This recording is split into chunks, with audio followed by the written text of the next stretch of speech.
ఎందుకిప్పుడు చేడుస్తున్నావు? నా జీవితం ఇక్కడే ముగిసిపోతుందని నా మీద జాలి చూపిస్తున్నావు కదా? నువ్వు నన్ను ప్రేమించట్లేదు, నువ్వు ప్రేమిస్తుంది నీ యూనిఫామ్. ఇదంతా మర్చిపోయి క్షమించేస్తే నన్ను బయటకు వదిలేస్తారా? లేదు కదా. నీ మీద ప్రతీకారం తీర్చుకోవాలని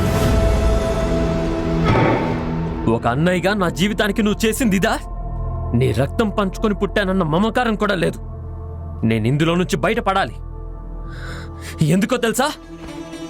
నిన్ను చంపడానికి.